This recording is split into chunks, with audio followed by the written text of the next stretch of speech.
Good morning সকলকে। এখন বাজে হচ্ছে সকাল 6টা। আর সকাল বেলায় আমাদেরকে মানে পুরো 5টার সময় ঘুম থেকে তুলে আর আমাদেরকে নিয়ে চলে এসছে অন্য হোটেলে। আপনাদেরকে আগের ব্লগে বলেছিলাম যে আমরা কালকে চলে যাচ্ছি সকালবেলা পাশের হোটেলেতে। তো এই দেখুন আমরা এই হোটেলটায় আছি, 1টা 2টো আর ওই যে 3 নম্বর একদম ছোট যে হলুদ কালারের যে হোটেলটা তার নিচে একটা ছোট সরু ছাদ দেখা যাচ্ছে, ওইটাতে আমরা ছিলাম।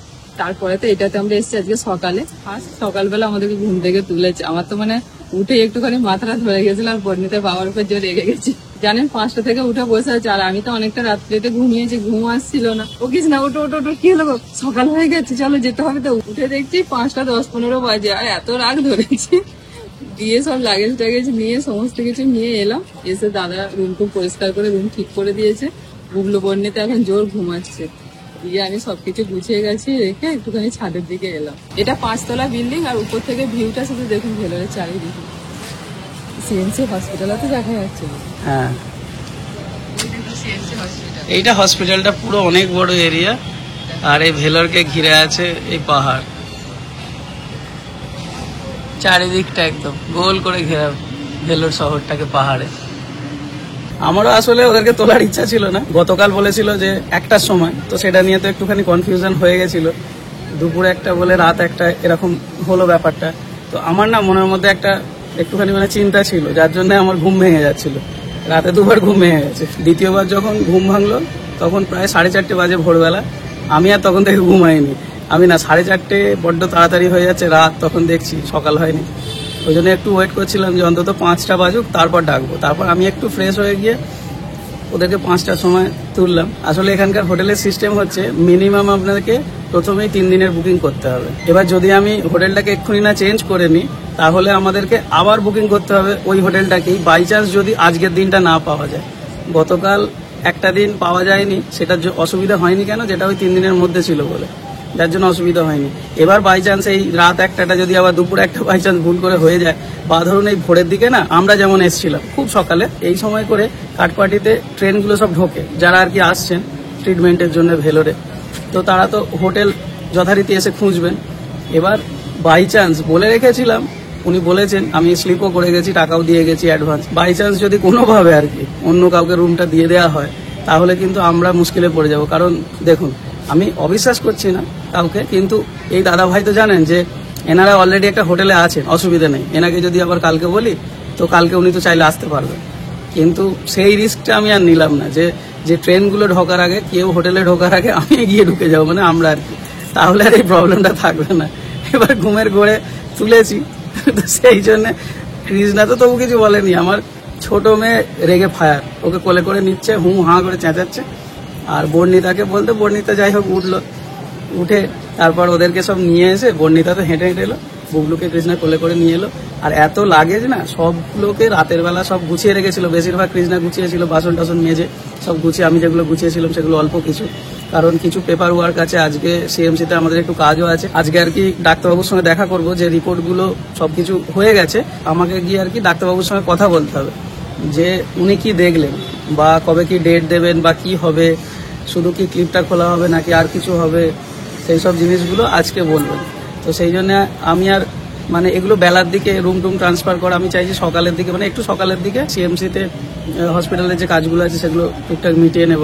আর গতকাল তো আপনারা দেখলেন যে আমার কৃষ্ণার ট্রিটমেন্ট কিছু হলো না, দেখানো হলো না। এবার পেন কিলার খেয়ে চলছে। তো আমার না এই ঘাড়ের জায়গাটা যখন লাগেজ টাগেজ তুলছি বা ধরুন এরকম অনেকটা বেশি ঝুঁকছি সামনের দিকে, তখন কিন্তু আমার পেন হচ্ছে, মানে স্পাইনাল কর্ডের একটু নিচের দিক থেকে একটু পেন হচ্ছে। তারপর হাঁটুটাতে তো একটু আহত আছে, ওটা নিয়ে আমি ভাবছি না যে হাঁটু ছড়ে যায়, ছোটবেলায় কত পড়ে গেছি এগেছি, তো সেটা নিয়ে অতটা টেনশন নেই, একটু দেখিয়ে নেওয়া। তারপর কৃষ্ণারও দেখানো হয়নি। এগুলো সব হয়ে গেলে না একটু মানে একটু ফাঁকা হই, আমরা ভিতরে যেন সব কিছু জাম হয়ে আছে, সেই সবগুলো হয়ে গেলেই ঠিকঠাক হয়ে যায়। যাই হোক, ভালোই লাগছে আর কি ওয়েদারটা। আর এখানে ভোরের দিকে না চাদর গায়ে দিতে হয়, এসি রুমের তো সেরকম দরকার হয় না, সারাদিন ঠান্ডা ঠান্ডা ওয়েদারই থাকে, খুব একটা গরম হয় না। আর ভোরবেলার দিকে তো গায়ে চাদর দিতে হয়। আর প্রচুর পায়রা উঠছে চারিদিকে, এই দেখুন, এরাও সকালবেলা আমাদের মতন বেরিয়ে পড়েছে। আমরা বেরোইনি, আমরা অন্য হোটেলে এলাম, এটা তো খাবারের সন্ধানে সকালবেলায় বেরিয়ে পড়েছে। জানি যা কিছু হয় ভালোর জন্য হয়। সকাল সকাল ঘুম থেকে তুলে অন্য হোটেলে নিয়ে চলে এসছে, ভালোই করেছে। খুব গভীর ঘুমে হয়তো ঘুমোচ্ছেন, হঠাৎ করে কেউ এসে ঘুমটা ভাঙিয়ে দিলে তখন একটুখানি ফট করে না মাথাটা গরম হয়ে যায়। যাই হোক, তো চলুন, বুবলু বনিতা ঘুমাচ্ছে আর আপনাদের একটুখানি রুমটা। এই তোমাদের তো রাগ হয় না, রাগ হয় তো আমার।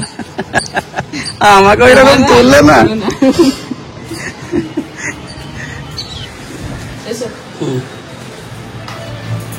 এই হোটেলে একটা সুবিধা, সেটা লিফট আছে, কারণ বর্ণিতার অবসরের পর আমাদের এই লিফটটা খুব দরকার। ওকে সিঁড়ি দিয়ে নিয়ে ওঠা নামাটা খুবই কষ্টকর হবে। লিফটটা উঠতে পারবে না, একদমই পারবে না জানি, বলছি কষ্ট। ফার্স্ট ফ্লোর হলে তবু মানে কোলে করে আগের বছর নিয়ে উঠেছি, এবারে আমি তো উঠতে পারবো না, বড় হয়ে গেছে না। এই 1 বছরের মতো কিন্তু অনেকটা আমরা লম্বা হয়ে গেছে। আছি,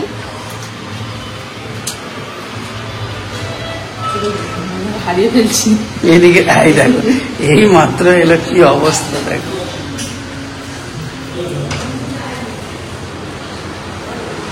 এই হচ্ছে আমাদের রুম। এটা আমার 2 রাজরানী ঘুমাচ্ছি। একদিন আমার আলো জ্বলছে বলে মুখে গামছাটা ঢাকা দিচ্ছি। কেমন ঘুমাচ্ছে, বালিশটাকে দিয়ে বোলের উপরে দিয়ে ঘুমাচ্ছে। আবার এই যে সব গোছগাছ করা হয়েছে এখানে, এই যে র্যাক ট্যাক গুলো আছে, সেলফ গুলো আছে, সুবিধা হয়েছে।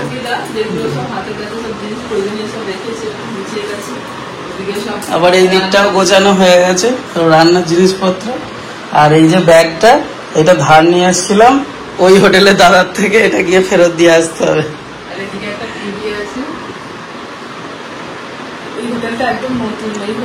হ্যাঁ, টিভি। আর এই যে বাথরুমটা অনেক বড় আর পরিষ্কার, সবচেয়ে বড় কথা। আসলে আমাদের যেটা সবচেয়ে বড় দরকার না, সেটা শুধুমাত্র মানে বড় রুম বা এরকম কিছু না হলেও চলবে, বিরাট বড় কিছু জায়গা। দেখেছেন তো আমরা যেভাবে থাকি, আমাদের সব জায়গাতেই অ্যাডজাস্ট হয়ে যায়। সমস্যা হচ্ছে পরিষ্কার পরিচ্ছন্নতাটা খুব দরকার। পাশের হোটেলটা মোটামুটি থাকার মতো, কিন্তু পরিচ্ছন্নতার দিক দিয়ে একটু মানে কম, যার জন্য খুব অসুবিধা হচ্ছিল। এবার দেখুন, এখানে সবাই যারা আসে বেশিরভাগই রোগ সারানোর জন্যই আসে, মেনলি সিএমসির ওপর, নারায়ণীর ওপর, এইসব হসপিটালগুলোর ওপর বেস করে। আর রোগ সারাতে এসে নতুন রোগ নিয়ে যাওয়াটা কিন্তু মানে খুব একটা বুদ্ধিমানের কাজ নয়। যার জন্য অন্তত পরিষ্কার পরিচ্ছন্ন জায়গা, যত ছোট হোক, সে শোয়ার জায়গা না থাকুক, দাঁড়িয়ে থাকুক, বসে থাকুক, যাই হোক, কিন্তু পরিষ্কার পরিচ্ছন্নতাটা খুব দরকার। বাথরুমটা তো দেখানোর মতন সেরকম ছিল না, সেই জন্য আমি দেখাইনি। আমি নিজে সেই সব মানে কি বলবো, পরিষ্কার করার জিনিসপত্র নিয়ে সেই সব নিয়ে আমি নিজে পরিষ্কার করেছি আর কি, দিয়ে তারপরে ইউজ করেছি। সকালের দিকে আবার বেরিয়ে পড়লাম। এখন একটু রোদটা উঠে গেছে, একটুখানি মাছ টাছ কিনে দিই, আর একটু সকালে যে ব্রেকফাস্টটা সেটার একটু ব্যবস্থা করে দিই, দিয়ে আমি হসপিটালে যাব। সকাল 8টার সময়তেও কিন্তু মোটামুটি মানুষজন খুব ভালোই এখানে বেরিয়ে পড়ে, কারণ সকাল 6:30 থেকেই সিএমসি হসপিটাল খুলে যায়। এটা হচ্ছে এখানকার সবজি বাজার। আর ওদিকটা মাছ বিক্রি হয়, আর এদিকটা মাংস।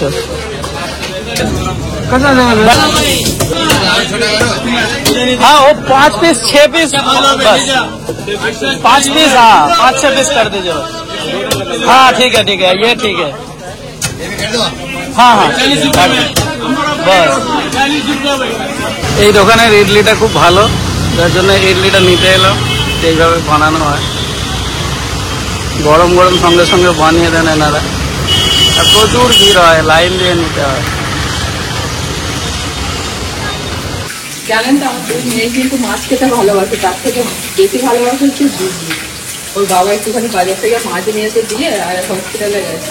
ওখানেতে কিছু ওই ডকুমেন্টসের ব্যাপার আছে, তো সেখান থেকে কথা বলার আছে, তার ডাক্তারবাবুর সাথে অপারেশনের ডেটটা নেওয়ার জন্য কথা বলার আছে, সেই সবের জন্য ওর বাবা চলে গেল। আমি মেয়ে চান করে বুবলিকে চান করিয়েছি, বোনটা পরেনি করবে, ওদেরকে খাইয়ে টাইয়ে দিয়ে এদের রান্না করে দিয়েছি। এখানটা বেশ ফাঁকা ফাঁকা, একদম ঘরের সামনে আমাদের এটা রান্না করে, যে ছোট করে একটা এখানে র্যাক করা আছে, এখানে রান্না খুব সুবিধা। আর পাশে বেশি না আছে, ওখানে বাসন টাসন করার জন্য। ওর বাবা যখন থাকে না তখন বুঝতে দেখতেও সুবিধা হয়, সামনে থেকে দেখতেও পাবো, রান্নাও করতে পারবো। একটু জানালাটা খুলে রেখে দিচ্ছি, জানালাতে দেখতে পাচ্ছি কি করছে না। একটা মাছ ভাজা দেওয়া যাবে? কেন দেওয়া যাবে না, তোমাদের জন্যই তো বাবা। তুমি একটা খাও, মন করে একটা খাইয়ে দাও, দিয়ে চান করে নেবে, ঠিক আছে? ভাত হয়ে গেছে, ভাতের ঝোলটা হয়ে গেলে তারপরে ভাত একটা বড় প্লেট নিয়ে আসতে পারবো। ওটাতে দাও, আমি বড় আনছি।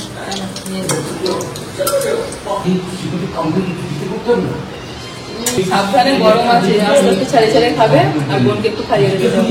ও বাবু সোনা, মাছ ভাজা খাবে? খাবে না? তাহলে ফোনটা রেখে দাও। দিদি দাও, রেখে দিচ্ছি। কদ্দূর? তোমার ওদিকে কাটিয়ে দেবে? হ্যাঁ, আপাতত হয়েছে, ডকুমেন্ট সব সাবমিট করেছি। আবার সন্ধ্যে 6টার সময় যেতে হবে।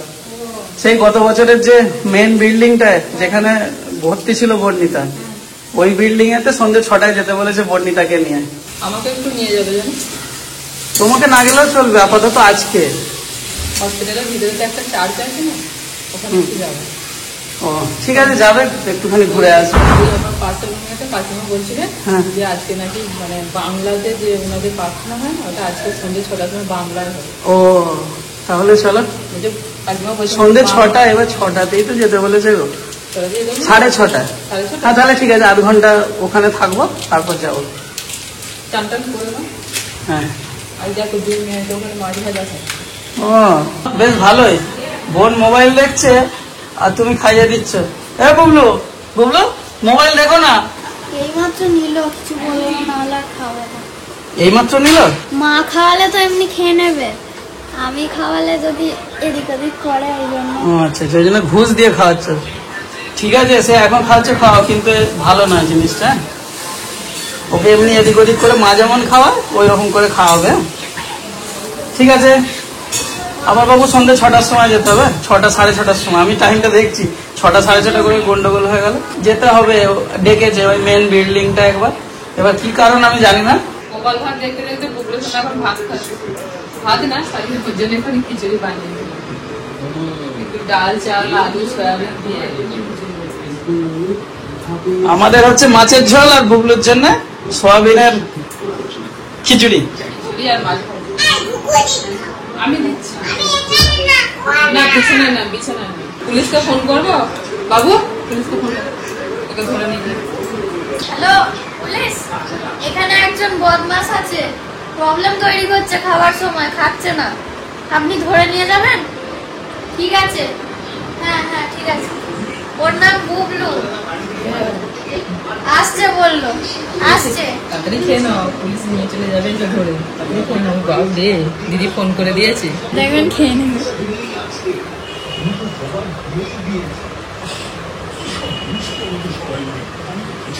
নাও আসছে পুলিশটা। না, মাছ দিচ্ছি না, হয়তো বুবলু খেয়ে নিচ্ছে। ঠিক আছে বাবু, তুমি বারণ করে দাও, বুবলু ভালো হয়ে গেছে, ভাত খেয়ে নিচ্ছে, আর পুলিশকে আসতে হবে। হ্যালো পুলিশ, হ্যাঁ বলছে একটু আগে যে বুবলু বদমাইশি করছিল না, এখন ভালো হয়ে গেছে, খাচ্ছে। ঠিক আছে, আর তাহলে আসতে হবে না।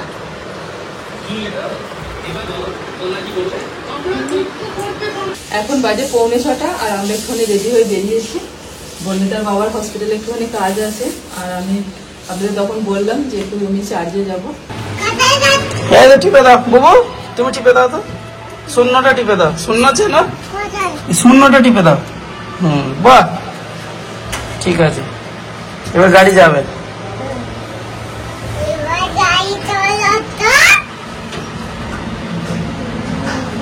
আর টিপতে হবে না, টিপতে হবে না। আবার খুলে যাবে তো তাহলে। মজা লাগছে। এ বাবু এসে গেলাম, আমরা এক্ষুনি এসে গেলাম। চলো,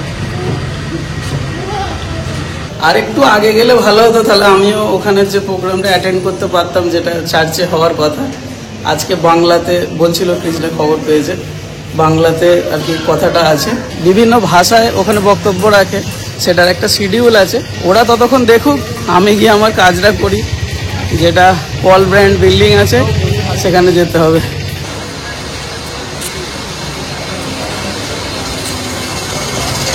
দুই বোনে ভালোই যাচ্ছে।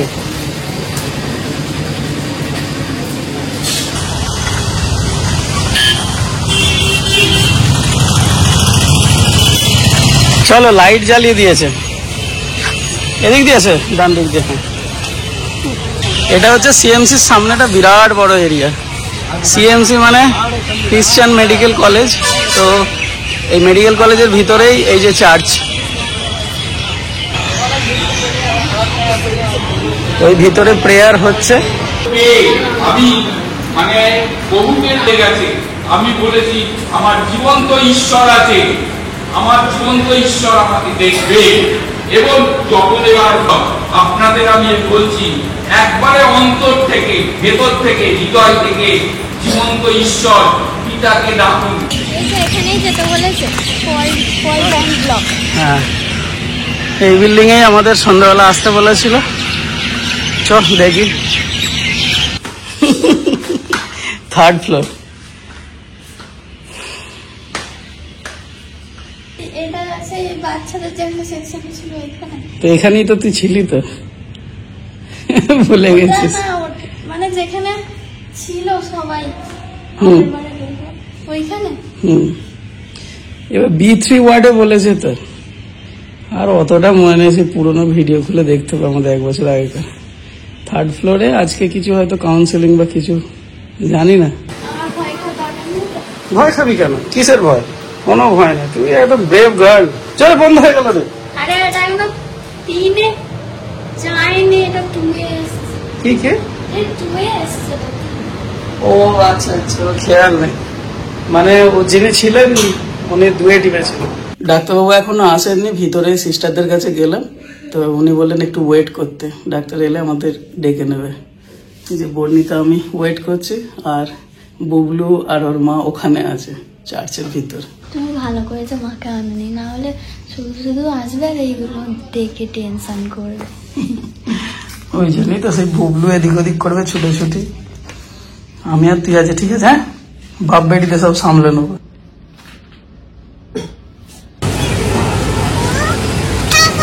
এই ঝামেলা করছিল বুবলু। খিদে পেয়েছে, তুমি মেয়েকে নিয়ে গেলে, আমি বসে আছি। খিদে পেয়েছে, কি খাবো? কিছু খেতে দাও। দাও ওকে ব্রেড অমলেট ওদেরটা খাইয়ে দাও। মা খাইয়ে দিই। আমি হাত খেয়েছি। মায়ের হাত ধোয়া, তোমার নোংরা, হাত দিও না। প্রচুর গরম। মন্দির, মসজিদ, গির্জা যেখানে যাবে মন পুরো শান্ত হয়ে যাবে। কদিন ধরে আমার যা হচ্ছিল, কিছুক্ষণ গিয়ে বসার পর মনটা যেন একটু শান্ত হয়ে যাবে। আবার কাল সকালে আসতে হবে। আজকে ওর চেক আপ হলো, একজন ডাক্তার করলো, আবার কালকে আবার চেক আপ আছে। অপারেশনের আগে যেসব চেক আপ গুলো সবকিছু ঠিকঠাক হয়ে গেলে তবে। বর্ণিতার অ্যাডমিশনটা বলেছে পরশুদিন অ্যাডমিশন হবে।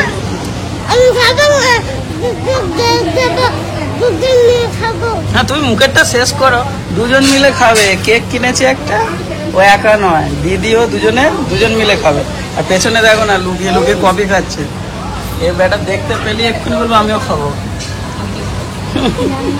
কি জ্বালা। রাত্রে রান্না বান্নার প্রিপারেশন শুরু হয়ে গেছে। ওখানে ভাত বসিয়ে দিয়েছি। আর বর্ণিতার বাবা বললো যে আজকে বিশেষ কিছু রান্না করতে হবে না, আজকে বেসন কিনে নিয়ে এসছে, একটুখানি পেঁয়াজ দিয়ে বেসন বড়া ভাজা আর আলু সিদ্ধ আর একটুখানি ডাল ভাতে দিয়েছি, ডাল মাখা। এই হচ্ছে রাত্রে আমাদের খাওয়া দাওয়া। আর আপনাদের বর্ণিতা সোনামা হচ্ছে মাইকেল জ্যাকসনের ফ্যান। মানে এখানে স্মার্ট টিভিতে ইউটিউব চলছে, তো মাইকেল জ্যাকসনের ভিডিও চালিয়ে দিয়ে 2 বোনে বসে বসে দেখছে। বাড়িতে তো পায় না, আমাদের তো নেই। তুমি তো ওই অফিসে গিয়েছিলে তো, নাম এন্ট্রি করাতে এসে এত জোরে দিয়েছে, আমি যারা পাশাপাশি লোক কি বলবে রে, কেউ কিছু বুঝতে পারছে না ইংলিশ গান। আসতে দে। আর ওটাও তার সাথে, দিদির সাথে তাল মেলাচ্ছে। কি বুবু, কার গান হচ্ছে? কিরকম নাচে একবার উঠে দেখিয়ে দাও তো, কিরকম নাচে মাইকেল জ্যাকসন। দাঁড়িয়ে দেখিয়ে দাও না। হ্যাঁ, কিরকম নাচে দেখিয়ে দাও একটু। হ্যাঁ, প্যান্টটা এরকম করে হাত দিয়ে। হ্যাঁ, ঠিক আছে, বুঝতে পেরেছি। খুলে যাবে, বুঝতে পেরেছি। হ্যাঁ, আর মাইকেল জ্যাকসন ভিডিও করেছে। বেসন বড়া দিয়ে পেঁয়াজির মতন তৈরি হয়ে গেছে। বর্ণিতা খেতেও বসে গেছে, সঙ্গে একটুখানি ডাল সেদ্ধ হয়েছে। সবকিছু রান্না বান্না হয়ে গেছে। এখন 10টা পার হয়ে গেছে এইসব করতে করতে। এবার বিছানাও ভালো করে গোছগাছ হয়ে গেছে, যে খাওয়া দাওয়া করে আর বেশিক্ষণ বসতে হবে না। খাওয়া দাওয়া হয়ে গেলেই আজকের মতন গুড নাইট হয়ে যাবে। তো ভিডিওটা তাহলে এখানেই শেষ করলাম। আগামীকাল কি হচ্ছে না হচ্ছে সেইভাবে তো প্রতিদিন আপডেট দিতে থাকবো। অপারেশনের ডেট তো পাওয়া গেছে, পরশু দিনের অপারেশনের ডেট পাওয়া গেছে। আর একটা টেস্টের রিপোর্ট আসতে বাকি আছে, সেই রিপোর্টটা পেলেই ডাক্তারবাবু আগামীকাল আমাদেরকে বলে দেবে যে অপারেশনটা শুধুমাত্র কি প্লেটগুলো বের করার হবে, নাকি উনি বলছিলেন আজকে একটু হিন্টস দিচ্ছিলেন যে লিগামেন্টটা কেমন আছে না আছে দেখছিলেন। তো আর কিছু কি সার্জারি তার উপরে কিছু হয় কিনা, তার উপরে এক্সপেন্সেস, মানে এটার উপর নির্ভর করবে যে কতটা কি খরচ বাড়া কমা কি হবে না হবে। বুবুসোনা খেতে বসেছে, ওর মা মাখছে, তো ও খেয়ে নিলেই তারপরে আমি আর কৃষ্ণা খাবো। তো ওকে খাওয়াতে গেলে দুজন মিলে হলে একটু সুবিধা হবে, না হলে বুঝতেই পারছেন ওই রাত করে দেবে আমাদের। ভিডিওটা এখানেই শেষ করলাম, আগামীকাল আবার দেখা হচ্ছে আপনাদের সঙ্গে। Good night. বলতে গিয়ে আমার একটু ভুল হলো, ভিডিওটা শেষ করার পর আমার মেয়ে আমাকে ধরিয়ে দিল। মেয়ে বললো যে বাবা ওখানে তো পরশু দিন তো অ্যাডমিশন, তার পরের দিন তো অপারেশন। আমি সেই জন্য আবার আর কি ক্যামেরাটা চালু করলাম যে কারেকশন করে দিই কথাটা। তো পরশু দিন ওর অ্যাডমিশন আছে, তার পরের দিন অপারেশন আছে। আমাদের ভিডিও শেষ করেও শেষ হচ্ছে না। বর্ণিতা বাসন মাজার দায়িত্ব নিয়েছে ওর মায়ের কাছ থেকে জোর জবরদস্তি। আমার মা আমার পিসিমা যদি এই ভিডিওটা দেখে তাহলে তো আমার খবর নেবে, আচ্ছা করে আমারও নেবে আর কৃষ্ণারও নেবে। তুই তো চাকাচাক করে দিচ্ছিস। এত বাসন মেজে ফেলেছে বর্ণিতা, জীবনে প্রথমবার বাসন মাজছে। প্রথমবার না মেজেছিস এর আগে? কি জানি, আমি তো দেখিনি, সেই জন্য জানি না। বর্ণিতা একদম বাসন মাজার এক্সপার্ট হয়ে গেছে। বর্ণিতা সব মেজে ফেলেছে আর মা ওর ধুচ্ছে, আর আমি দাঁড়িয়ে দাঁড়িয়ে ক্যামেরা করছি। দাও, তোমরা যা আওয়াজ করছো এদিক ওদিক করছো, সব লোক উঠে পড়ে বলে কি হলো রে, যুদ্ধ লেগে গেল নাকি রে আবার পাকিস্তানের সঙ্গে। অপারেশন সিন্দুর 2, ওই দেখ।